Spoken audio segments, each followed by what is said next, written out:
बंधु माने एही पवित्र पणा संक्रांति दिन आपण पिंधि दियंतु निज गलारे एही गछर चेर।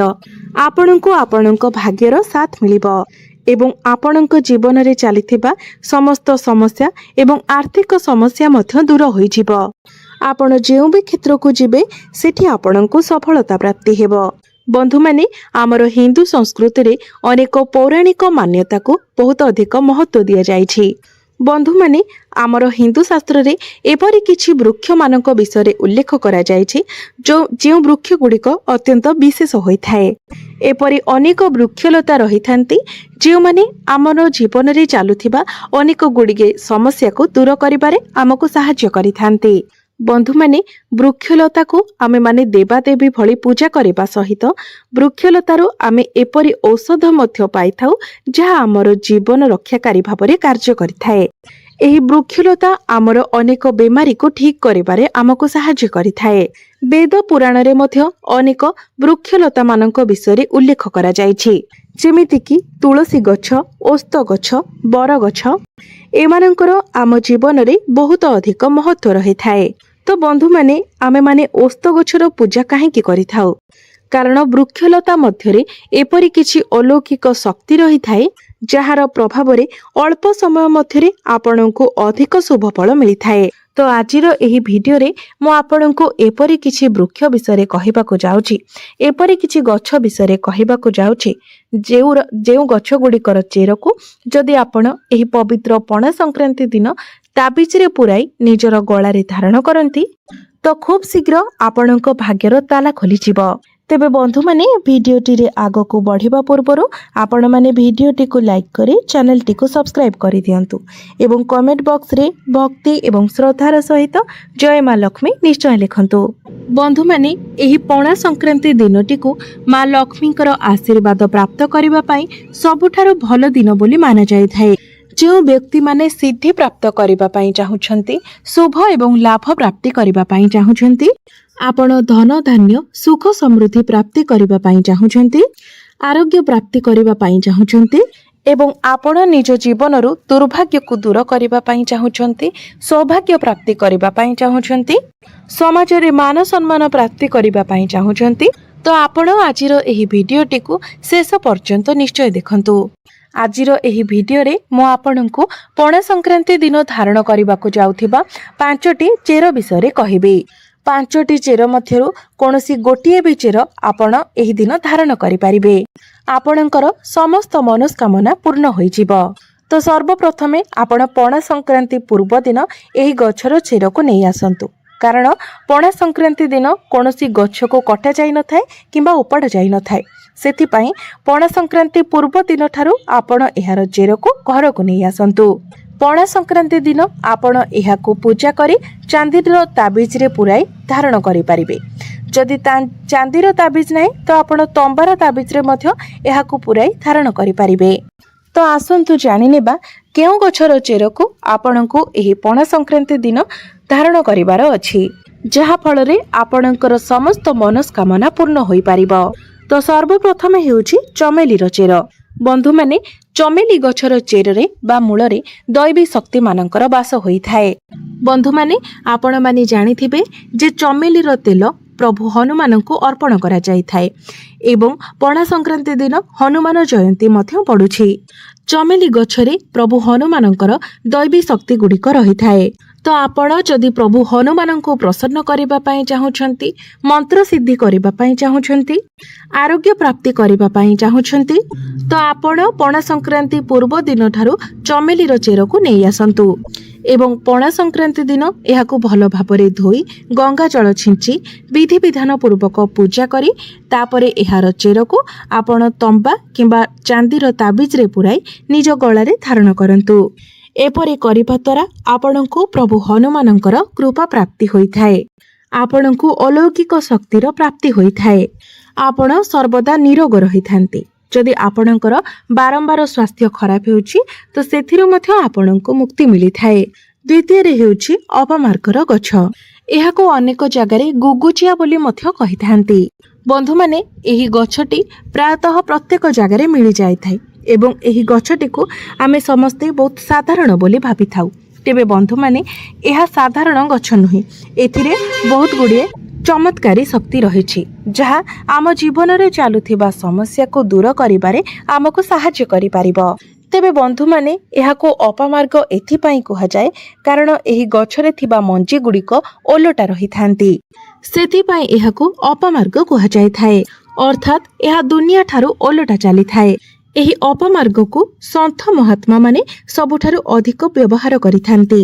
एही अपमार्ग गछर मंजीर खीरी बनाई खाइबा द्वारा 1 मास पर्यंत भोक शोष लागि न थाए सेथिपाई संत महात्मा माने एहार मंजीर खीरी बनैकी खाइथांती जहा फଳରେ सेमाने अधिक समय पर्यंत साधना करि पारिबे।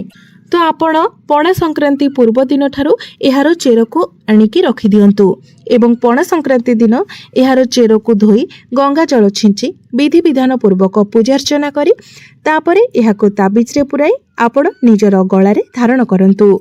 एहा आपणक शत्रु मानकर नाश करिथाए शत्रु भयरु आपणको रक्षा करिथाए। एहार चेर को धारण करिबा परे आपणक मध्यरे आध्यात्मिक उन्नति होइथाए आपणक भाग्यर ताला खोली जाइथाए एवं आपण जे कार्य करिथांती प्रत्येक कार्य रे आपणको सफलता मध्य मिलिथाए लोक माने आपणक आडको आकर्षित होइथांती। तो एही चेर को आपण पणा संक्रांति दिन निश्चित भाବରେ धारण करंतु। एही चेर को धारण करिबा परे आपणकर नवग्रह पीड़ा मध्य दूर होई जाइथाए जेमिति कि शनि दशा राहु केतु दशा एसबु आपणकर दूर होई जाइथाए। तृतीय रे हेउछि बर गछर जटा एहा आपणक भाग्यर ताला खोली देइथाए राताराती आपणकर भाग्य को चमकाई देइथाए। बर गछर जो जटा थाए ताहाको आध्यात्मिक दृष्टिकोणरू बहुत ही विशेष माना जाइथाए। आमर हिंदू धर्म रे बर गछ को देव वृक्ष बोली माना जाइथाए। आपण माने देखिथिबे सावित्री व्रत दिन सधवा नारी माने बर गछर पूजा करिथांती। बर गछरे समस्त देवदेवी मानकर शक्ति समाहित रहिथाए। बर गछरे पितृपुरुष मानकर मध्य वास होइथाए। बर गछ को भगवान शंकरंकर स्वरूप बोली मध्य माना जाइथाए। तो आपण मध्य जदि आपणकर भाग्य को चमकाइबाकू चाहुछंती आध्यात्मिक उन्नति करिबाकू चाहुछंती तो आपण एही पणा संक्रांति पूर्व दिन बर गछर जटा नै आसंतु एवं ताहाकू पूजा करे आपण निजर गळारे ताबिज रे भरी धारण करंतु। चतुर्थ रे हेउछि धळा अरखर चेर धळा अरखर गछ को प्रभु गणेशंकर स्वरूप बोली माना जाइथाए। जो अरख गछटी 11.5 वर्षर होई जाए ताहा आपे आपे प्रभु गणेशंकर सुंदर आकृति नै जाइथाए। प्रभु गणेशंकु रिद्धि सिद्धि एवं शुभ लाभंकर स्वामी बोली माना जाइथाए। एहा व्यतीत एही अरख गछर काठरे जो गणेशंकर मूर्ति बना जाइथाए ताहाको अत्यंत चमत्कारी बोली मध्य माना जाइथाए। तो आपण जदि रिद्धि सिद्धि शुभ लाभ एवं धन वैभव प्राप्ति करबाकू चाहुछंती तो आपण पणा संक्रांति पूर्व दिन ठारू अरख गछर अर्थात धळा अरख गछर चेर नै आसंतु एवं पणा संक्रांति दिन एहाको विधि विधान पूर्वक पूजा करी ताबिज रे पुराई गळारे धारण करंतु। एपरि करबा द्वारा आपणको बहुत अधिक लाभ प्राप्ति होइथाए। अरख गछ को प्रभु गणेशंकर स्वरूप बोली माना जाइथाए एवं अरख चेर को धारण करिबा परे नवग्रहंकर पीड़ा मध्य दूर होई जाइथाए। विशेष करी आपणक कुंडली रे बुध ग्रह मजबूत होइथांती। बुध ग्रहंकर पीड़ा आपणक जीवनरू दूर होई जाइथाए। शेषरे हेउछि अपराजिता अपराजितार फूलटी शनिदेवंकु अत्यंत प्रिय होइथाए एवं शनिदेवंकर पूजारे जदि आपण एही अपराजितार फूल को प्रयोग करंती तो आपणको शनिदेवंकर कृपा प्राप्ति होइथाए। तो आपण जदि शनि दोषारू मुक्ति पाइबा पई चाहुछंती शनिदेवंकर दुष्प्रभाव को कम करिबा पई चाहुछंती आपण शनिदेवंको प्रसन्न करिबा पई चाहुछंती तो पणा संक्रांति पूर्व दिन आपण अपराजिता गछर चेर नै आसंतु एवं पणा संक्रांति दिन एही चेर को विधि विधान पूर्वक पूजार्चना करी ताबिज रे पुराई निजर गळारे धारण करंतु। आपणको शनिदेवंकर कृपा प्राप्ति हेबो आपणकर भाग्यर द्वार खोलीजिब चाकरी क्षेत्र रे आसुथिबा बाधा विघ्न गुड़िक दूर होइजिब। आपण जदि आपणको चाकरी मिली पारु नाही तो आपणको योग्यता अनुसार आपणको चाकरी मध्य प्राप्ति हेबो आपणकर आध्यात्मिक उन्नति हेबो। तेबे बंधु माने प्रत्येकटी उपाय को आपणको संपूर्ण भक्ति एवं विश्वासर सहित करिवार अछि जदि आपणक मनरे विश्वास नथिबो तेबे कोनोसी भी उपाय आपणक पई फलप्रद हेबो नाही। कारण आमे जदि ईश्वर को विश्वास करू तेबे प्रत्येक जगार आमे ईश्वर दर्शन करिथाउ एवं आमे जदि ईश्वर को विश्वास करि नथाउ तो ईश्वर जदि स्वयं आम सामने छिड़ा हो जाती तेबे भी आमे तांको ईश्वर बोली भाबी पारि नथाउ। तेणु सबु किछि आमर विश्वास उपरे ही आधारित अटे। सेथिपाई आपण जदि संपूर्ण विश्वासर सहित एही उपाय गुड़िक पालन करती एवं आपण मनरे विश्वास रखती जे निश्चित भापरे मोर मनस्कामना पूर्ण हेबो, मोर समस्त समस्या गुड़िक दूर हो जिवो, तेबे निश्चित भावरे आपण एहार शुभ फल आपणक जीवन रे देखिबाको पाई परिबे। किंतु जदि आपणक मनरे आपण कन्फ्यूज थिबे, आपणक मनरे द्वंद्व थिबो, तेबे हुए तो एही उपाय गुड़िक आपणको सेतिके मात्रा रे फल प्रदान करि परिबो नाही। तो बंधु माने आपण जदि एही उपाय गुड़िक पालन करूछंती तो संपूर्ण विश्वासर सहित पालन करंतु। आपण निजे ही एहार चमत्कार आपणक जीवन रे देखिबाको पाई परिबे।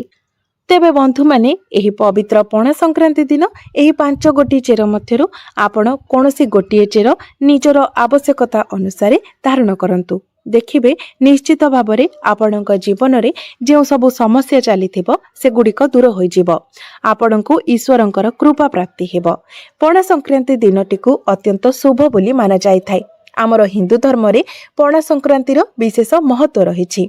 तो एही दिन जदि आपण एही उपाय गुड़िक पालन करंती तो निश्चित भावरे एहा फलप्रद हेबो एवं आपण निज जीवन रे परिवर्तन मध्य देखिबाको पाइबे।